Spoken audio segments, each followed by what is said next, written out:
ಸದನದಲ್ಲಿ ಇವತ್ತು governor address ಮೇಲೆ ಮಾತಾಡ್ತಾ ಇದ್ದಾರೆ. ಗವರ್ನರ್ ಅಡ್ರೆಸ್ಸಲ್ಲಿ ಹಸಿ ಸುಳ್ಳನ್ನು ಗವರ್ನರ್ ಬಾಯಲ್ಲಿ ಹೇಳಿಸಿದ್ದಾರೆ.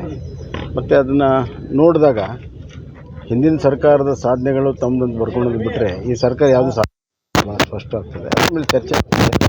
ಪ್ಲಸ್ ಪಾಯಿಂಟ್ ಆರ್ಡರ್ ಬರ್ತದೆ. ಹಾವೇರಿ ಘಟನೆಯಿಂದ ಹಿಡಿದು ಹಲವಾರು ಘಟನೆಗಳು. ಅದಲ್ಲದೆ 40% ಕಮಿಷನಿಗೆ ಅವ್ರ ಮೇಲೆ ಆರೋಪ ಬಂದಿದೆ. ಇವೆಲ್ಲದ್ರ ಬಗ್ಗೆ ಚರ್ಚೆ ಆಗ್ತದೆ. ಗವರ್ನರ್ ಅಡ್ರೆಸ್ ಸಂದರ್ಭದಲ್ಲಿ ಆಗುತ್ತೆ, ಬಜೆಟ್ ಸಂದರ್ಭದಲ್ಲಿ ಕೂಡ ಆಗುತ್ತೆ.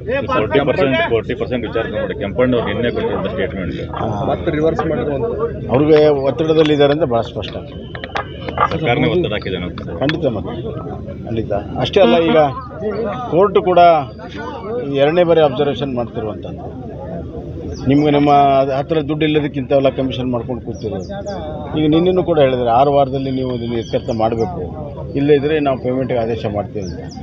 ಇದು ಒಂದು ನಿಜವಾದಂಥ ಸ್ಥಿತಿ ಏನಿದೆ ಸರ್ಕಾರದಲ್ಲಿ, ಬೊಕ್ಸ ಖಾಲಿಯಾಗಿದೆ, ದಿವಾಳಿ ಆಗಿದೆ ಅನ್ನೋದು ಭಾಳ ಸ್ಪಷ್ಟವಾಗ್ತದೆ.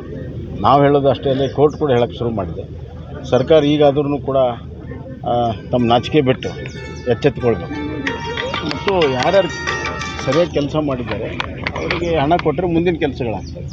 ಯಾರು ಕೆಲಸ ಮಾಡ್ದೇ ಬಿಲ್ ಕ್ಲೇಮ್ ಮಾಡಿದರೆ ಅವ್ರ ಮೇಲೆ ಶಿಕ್ಷೆ ಕ್ರಮ ತಗೊಳ್ಳಿ, ಯಾರು ಬೇಡಂತಾರೆ. ಆ ನೆಪದಲ್ಲಿ ಇವತ್ತು ಇಡೀ ರಾಜ್ಯದಲ್ಲಿ ಅಭಿವೃದ್ಧಿ ಕಾರ್ಯ ಸಂಪೂರ್ಣವಾಗಿ ನಿಲ್ಲಿಸಿಬಿಟ್ಟಿದ್ದಾರೆ, ಶೂನ್ಯ ಆಗಿಬಿಟ್ಟಿದೆ. ಇದು ಎಷ್ಟರ ಮಟ್ಟಿಗೆ ಸರಿ? 1 ವರ್ಷ ನೀವು ಅಭಿವೃದ್ಧಿ ನಿಲ್ಲಿಸಿದರೆ ಅದ್ರ ಕಾಸ್ಟು ಸುಮಾರು 5 ಪಟ್ಟು ಹೆಚ್ಚಾಗುತ್ತೆ. ₹1 ಆಗೋ ಕೆಲಸ ₹5 ಖರ್ಚು ಮಾಡಬೇಕು. ಅದನ್ನು ಅರಿವಿಲ್ಲದೆ ಇವತ್ತು ಸರ್ಕಾರ, ಮುಖ್ಯಮಂತ್ರಿಗಳು ಈ ರಾಜ್ಯವನ್ನು ನಡೆಸ್ತಾ ಇದ್ದಾರೆ. ಈಗ ಅಮಿತ್ ಶಾ ಅವರು ಕೂಡ ಬಂದಿದ್ದು ರಾಜ್ಯಕ್ಕೆ.